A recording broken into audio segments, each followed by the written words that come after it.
আসসালামু আলাইকুম। মোর্শেদ শোভন স্বাগত জানাচ্ছি এনটিভির সকালের খবরে। ক্রাউন সিমেন্ট শিরোনাম দেখছিলেন, এবারে নিয়ে যাচ্ছি পুরো খবরে।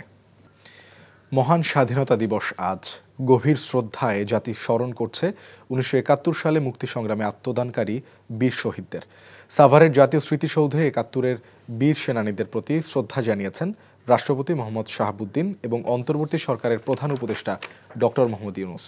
ভোরে জাতীয় স্মৃতিসৌধে ফুলের শ্রদ্ধা নিবেদন করেন রাষ্ট্রপতি। পুষ্পস্তবক অর্পণের পর ১৯৭১ সালের মহান মুক্তিযুদ্ধের বীর শহীদদের স্মৃতির প্রতি বিনম্র শ্রদ্ধা জানাতে সেখানে কিছু সময় নীরবে দাঁড়িয়ে থাকেন। এ সময় বাংলাদেশ সেনাবাহিনী, নৌবাহিনী ও বিমান বাহিনীর একটি চৌকস দল রাষ্ট্রীয় অভিবাদন জানায়।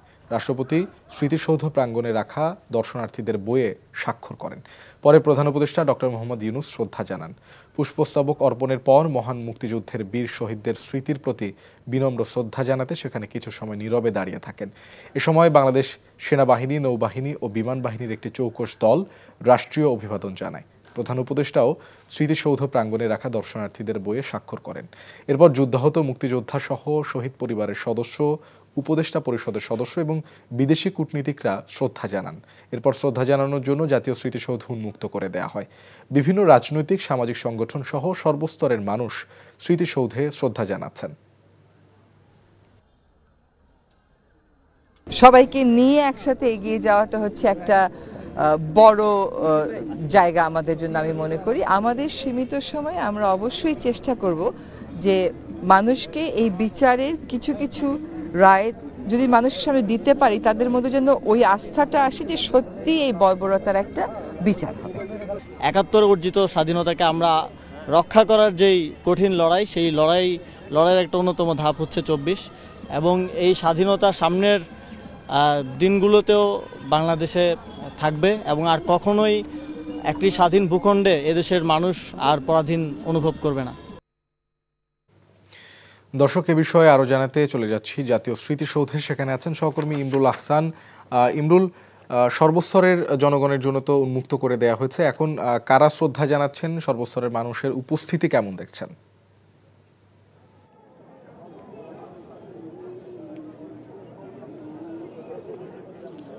শোভন, সকাল ৬টার আগে রাষ্ট্রপতি মোহাম্মদ শাহাবুদ্দিন ওনার শ্রদ্ধা নিবেদনের মধ্য দিয়ে এই রাষ্ট্রীয় আচারটি শুরু হয়। তারপর প্রধান উপদেষ্টা তিনি শ্রদ্ধা নিবেদন করেন। তারপর উপদেষ্টা মণ্ডলী যারা সদস্য রয়েছেন তারাও শ্রদ্ধা নিবেদন করেন। তারপর আসলে সর্বসাধারণের জন্য এই সাভারের জাতীয় স্মৃতিসৌধ সর্বস্তরের মানুষের জন্য উন্মুক্ত করে দেওয়া হয় সোয়া ৬টা এর পরপরই। তবে যেহেতু রোজার দিন, আমরা দেখেছি যে প্রথম ১ ঘন্টায় আসলে সাধারণ মানুষের খুব বেশি উপস্থিতি ছিল না। তবে ৭টার পর থেকে আমরা দেখতে পাচ্ছি যে অসংখ্য মানুষ, বিভিন্ন শ্রেণী পেশার মানুষ তারা এখানে হাজির হয়েছেন এবং তারা একে একে যে মহান মুক্তিযুদ্ধে যারা আত্মত্যাগ করেছেন তাদের প্রতি গভীর শ্রদ্ধা জানাচ্ছেন, পুষ্পাঞ্জলি অর্পণ করছেন এই শহীদ বেদিতে। বিভিন্ন রাজনৈতিক এবং সামাজিক সংগঠনের পক্ষ থেকে এখানে দলে দলে আসা হচ্ছে। বিএনপির স্থায়ী কমিটির সদস্য মির্জা আব্বাসের নেতৃত্বে একটি প্রতিনিধি দল এখানে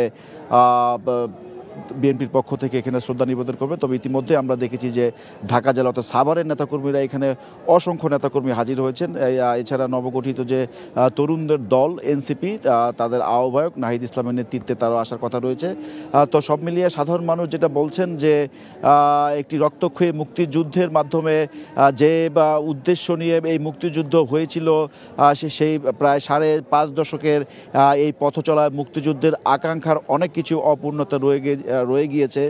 তবে ২৪-এর যে গণ অভ্যুত্থান হয়েছে এবং এই গণ অভ্যুত্থানের পথ ধরে মানুষ প্রত্যাশা করছেন যে সেই অপূর্ণতাকে কাটিয়ে একটি বৈষম্যহীন এবং শক্তিশালী গণতান্ত্রিক কাঠামো বাংলাদেশে গড়ে উঠবে, এমনটি সাধারণ মানুষ তাদের প্রত্যাশার কথা জানাচ্ছেন।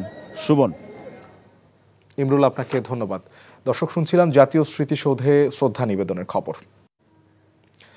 থাইল্যান্ডের ব্যাংককে অনুষ্ঠেয় বিমস্টেক শীর্ষ সম্মেলনে ভারতের প্রধানমন্ত্রী নরেন্দ্র মোদীর সাথে প্রধান উপদেষ্টা ডক্টর মোহাম্মদ ইউনূসের বৈঠকের ব্যাপারে দিল্লির ইতিবাচক সাড়ার অপেক্ষায় রয়েছে বাংলাদেশ। মঙ্গলবার রাজধানী রাজধানীর পররাষ্ট্র মন্ত্রণালয়ের প্রধান উপদেষ্টার চীন ও থাইল্যান্ড সফরের বিষয়ে ব্রিফিংয়ে পররাষ্ট্র সচিব একথা জানান। বলেন, 4 দিনের চীন সফর থেকে ফিরে প্রধান উপদেষ্টা 3 এপ্রিল বিমস্টেকের শীর্ষ সম্মেলনে যোগ দিতে থাইল্যান্ডের ব্যাংককে যাবেন। দক্ষিণ ও দক্ষিণ পূর্ব এশিয়ার 7টি দেশের অর্থনৈতিক জোটের এই সম্মেলনের অধিবেশনে দেশগুলোর ভেতর বাণিজ্যিক সম্পর্ক বৃদ্ধি এবং মুক্ত বাণিজ্যিক অঞ্চল গঠন সংক্রান্ত বৈঠকে অংশ নেবেন প্রধান উপদেষ্টা। 4 এপ্রিল দেশে ফেরার কথা রয়েছে তার। পররাষ্ট্র সচিব জানান, 6ষ্ঠ বিমস্টেক সম্মেলনের সভাপতির দায়িত্ব পালন করবে বাংলাদেশ। পিএম মোদি আপনারা বলেছেন যে আমরা প্রস্তুত, দিল্লি প্রস্তুত কিনা সেটা দিল্লি বলবে। আমরা এই বৈঠকের অপেক্ষায় থাকবো। 4 এপ্রিল 2025 তারিখে থাইল্যান্ডের রাজধানী ব্যাংককে 6ষ্ঠ বিমস্টেক শীর্ষ সম্মেলন অনুষ্ঠিত হতে যাচ্ছে। এই শীর্ষ সম্মেলনে যোগদানের জন্য মাননীয় প্রধান উপদেষ্টা আগামী 3 এপ্রিল 2025 তারিখে ব্যাংককে পৌঁছাবেন।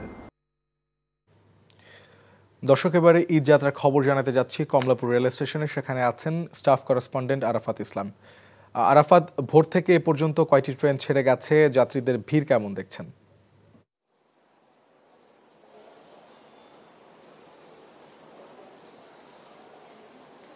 রেলপথে আগাম ঈদযাত্রার তৃতীয় দিন আজ। গত 24শে মার্চ থেকে যারা অগ্রিম টিকিট কিনেছিলেন তাদের রেলপথে ঈদযাত্রা শুরু হয়েছে এবং আজকেও যথারীতি ভোর 6টায় ধূমকেতু এক্সপ্রেস নামে ট্রেনটি রাজশাহীর উদ্দেশ্যে ছেড়ে যাওয়ার মধ্য দিয়ে ঈদযাত্রা শুরু হয়েছে এবং এ পর্যন্ত 5টিরও বেশি ট্রেন ঢাকা রেল স্টেশন থেকে ছেড়ে গিয়েছে এবং সবশেষ যে ট্রেনটি ছেড়ে গিয়েছে সেটি হচ্ছে তিস্তা এক্সপ্রেস, জামালপুরের দেওয়ানগঞ্জ বাজার উদ্দেশ্যে ছেড়ে গেছে। সেটি 7টা 30 মিনিটে ছাড়ার কথা ছিল, তবে 5 মিনিট দেরিতে সেটি ছেড়ে গিয়েছে, কেননা সেই ট্রেনটিতে আমরা বেশ যাত্রী চাপ লক্ষ্য করেছি। যাত্রীরা দেখতে পেয়েছি যে টিকিট কাটলেও অনেকে আসন সংকটের কারণে কিন্তু দাঁড়িয়ে যেতে হয়েছে, যে কারণে তারা বলছিলেন যে সকল রুটে যাত্রী চাপ বেশি রয়েছে সেই সকল রুটগুলোতে বগির সংখ্যা আরও বাড়ানোর তারা দাবি করছিলেন। অপরদিকে যদি আপনাকে জানিয়ে রাখি, ঈদকে কেন্দ্র করে কিন্তু ঢাকা রেল স্টেশনে যাত্রীদের সকল ধরনের ভোগান্তি নিরূপণ করার জন্য এখানে 3 স্তরের যে টিকিট চেকিং যে ব্যবস্থা সেটি করা হয়েছে, যাতে করে বিনা টিকিটে কেউ রেল ভ্রমণ করতে না পারে। এর পাশাপাশি আইন শৃঙ্খলা রক্ষার দায়িত্বে রেলওয়ের নিজস্ব নিরাপত্তা বাহিনী, আরএনবি সহ পুলিশ সহ র্যাব সহ আইন শৃঙ্খলা বাহিনীর সদস্য মোতায়েন করা হয়েছে এবং যাত্রীরা যারা রয়েছে তারা যেহেতু আগাম ঈদযাত্রা করছেন, স্বাভাবিকভাবেই স্বাচ্ছন্দ্যে তাদের বাড়ি ফেরার কথা এবং তারা কিন্তু সন্তুষ্টি প্রকাশ করেছেন। যত ধরনের ভোগান্তি রয়েছে সেগুলো পোহাতে আগে থেকে কিন্তু তারা এড়ানোর জন্য কিন্তু আগেভাগেই তারা ঈদে বাড়ি ফিরছেন। এখন পর্যন্ত তারা এখানে যে টিকিট চেকিং সিস্টেম থেকে শুরু করে যে ধরনের ব্যবস্থা রেলওয়ে কর্তৃপক্ষ নিয়েছে তাতে তারা সন্তুষ্টি প্রকাশ করেছেন এবং সামনের যে কয়েকদিন রয়েছে আশা করা যাচ্ছে যাত্রী চাপ আরও বাড়বে এবং সেগুলোকে সামনে রেখে কিন্তু সকল ধরনের প্রস্তুতি গ্রহণ করা হয়েছে বলে আমাদেরকে এখানকার রেল স্টেশন কর্তৃপক্ষ জানিয়েছে। সব মিলে এখন পর্যন্ত এই ছিল আমার কাছে ঈদযাত্রার রেলপথ ঈদযাত্রার সবশেষ আপডেট। আরাফাত, আপনাকে ধন্যবাদ। দর্শক, আমরা জানছিলাম ঈদযাত্রায় ট্রেনের খবর। 5 আগস্টের মতো কৌশল ব্যবহার করে আগামী জাতীয় নির্বাচনে তরুণদের বড় একটি অংশ বিজয়ী হবে বলে মন্তব্য করেছে জাতীয় নাগরিক পার্টি এনসিপির মুখ্য সমন্বয়ক নাসির উদ্দিন পাটোয়ারি। গতরাতে চাঁদপুরের হাজীগঞ্জে জুলাই আন্দোলনে আহত ও শহীদ পরিবারের সদস্য, প্রশাসনিক, রাজনৈতিক ও বিভিন্ন পেশাজীবী সংগঠনের নেতৃবৃন্দের সম্মানে আয়োজিত ইফতার মাহফিলে এসব মন্তব্য করেন তিনি। বলেন, আগামী নির্বাচন কোনো পেশিশক্তির ইলেকশন হবে না। তরুণরা যেভাবে লড়াই করে জয়ী হয়েছিল, আগামী নির্বাচনেও তারা সেই শক্তির পূর্ণ ব্যবহার করবে। এ সময় জাতীয় নাগরিক পার্টির সিনিয়র যুগ্ম মুখ্য সমন্বয়ক আব্দুল হান্নান মাসুদের উপরে হামলাকারীদের দ্রুত গ্রেপ্তার ও আওয়ামী লীগ নিষিদ্ধের দাবি জানান তিনি। আগামীর ইলেকশন কোন মাসল পাওয়ারের ইলেকশন হবে না। আগামীর ইলেকশন টাকা বানিয়ে রাজনীতি হবে না।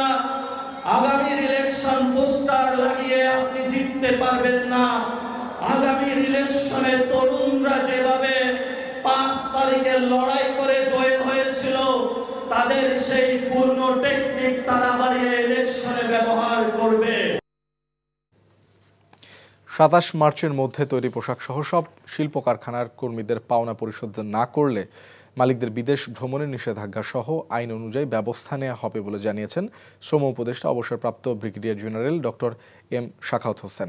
মঙ্গলবার বিকেলে সচিবালয়ের সংবাদ সম্মেলনে তিনি আরও জানান, এখন পর্যন্ত প্রায় ৯৯% কারখানার কর্মীদের পাওনা পরিশোধ করেছে। 12টির মতো কারখানার মালিক নিজেরাই সমস্যা তৈরি করেছে। তারা যেন বিদেশে যেতে না পারেন সে বিষয়ে স্বরাষ্ট্র মন্ত্রণালয়ের পক্ষ থেকে ইমিগ্রেশনে অবহিত করা হয়েছে। বেক্সিমকোর বন্ধ হওয়া কারখানার সকল কর্মী ও কর্মকর্তার সব পাওনা পরিশোধ করা হয়েছে বলে জানান উপদেষ্টা। মোংলা বন্দর সম্প্রসারণ ও আধুনিকায়নে সম্প্রতি চীনের সাথে চুক্তি স্বাক্ষরিত হয়েছে বলেও জানান উপদেষ্টা। টাকা পয়সা দেবে, বলবে আমরা দিয়ে দিয়েছি, শ্রমিকের কোনো সমস্যা নাই, দে ক্যান গো। কতটা প্রতিষ্ঠানকে এমবার্গোর আওতায় আসতেছে যারা বিদেশ যেতে পারবে না? এরকম বললাম যে 12টা তো টোটাল বললাম। 27 তারিখের পরে যদি দেখি যে আরও কিছু বাকি আছে তাদেরকে বন্ধ করে দেবো। বিদেশে গিয়ে বাড়ি বানাইছে, গাড়ি কোনোটা মার্সিডিজ বেঞ্জের নিচে কারো আমি গাড়ি দেখি নাই। হ্যাঁ, ব্যাংক থেকে হাজার হাজার কোটি টাকা নিয়ে গেছে। এখন যখন ঈদ আসে তখন তারা দেউলিয়া হয়ে যায়, তারা পয়সা দিতে পারে না। আমার কথা হচ্ছে দিতে না পারেন, আপনি আপনার বাড়িটা বিক্রি করেন, গাড়ি বিক্রি করেন। ঈদের কেনাকাটায় ভাসাবির নিচে যাবেন না, হ্যাঁ, তারপর বলবেন আমার কাছে টাকা নাই। That is not going to happen.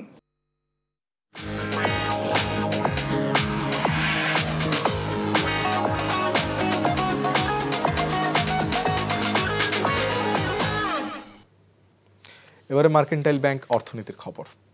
সরকার যেখানেই হাত দেয় সেখানে সিন্ডিকেট, এই সিন্ডিকেট তন্ত্র থেকে কিভাবে মুক্তি পাওয়া যায় এটাই সরকারের অর্থনৈতিক সংস্কারের মূল লক্ষ্য বলে মন্তব্য করেছেন প্রধান উপদেষ্টার আন্তর্জাতিক বিষয়ক বিশেষ দূত লুৎফে সিদ্দিকী। মঙ্গলবার সকালে রাজধানীর পল্টনে ইআরএফ মিলনায়তনে এক সেমিনারে তিনি এ মন্তব্য করেন। আর প্রধান উপদেষ্টার প্রেস সচিব শফিকুল আলম বলেন, সরকার চায় পণ্যের বহুমুখীকরণ, তাই চীনা উদ্যোক্তাদের দৃষ্টি আকর্ষণ করতে প্রধান উপদেষ্টা চীন সফরে যাচ্ছেন। সেমিনারে স্বল্পোন্নত থেকে উন্নয়নশীল দেশে পৌঁছাতে প্রতিবন্ধকতাগুলোকে তুলে ধরেন উদ্যোক্তারা।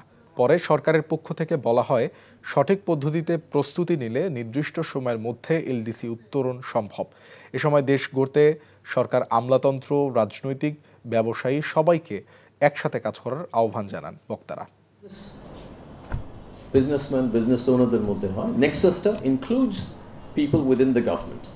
সরকারের ভিতরে কারোর সাথে বিভিন্ন মন্ত্রণালয় এই নেক্সাস সিন্ডিকেটের কারণে মার্কেট ফোর্সেস যেভাবে কাজ করার কথা, ইন এ রেগুলেটেড এনভায়রনমেন্ট, আইনভাবে যেভাবে অনুযায়ী যেভাবে করার কথা, সেভাবে কেন জানি হয় না। আমরা জানি না যে আমাদের এই সময়টুকুর মধ্যে ইন্টারিম গভর্নমেন্ট এই কাজটা শেষ করে যেতে পারবে কিনা, বাট ওনারা একটু, আমি বলতে পারি, ওনারা একটা প্ল্যাটফর্ম তৈরি করে দিয়ে যাবেন, সেখান থেকে বাংলাদেশ ইকোনমি একটা টেক অফে যেতে পারবে।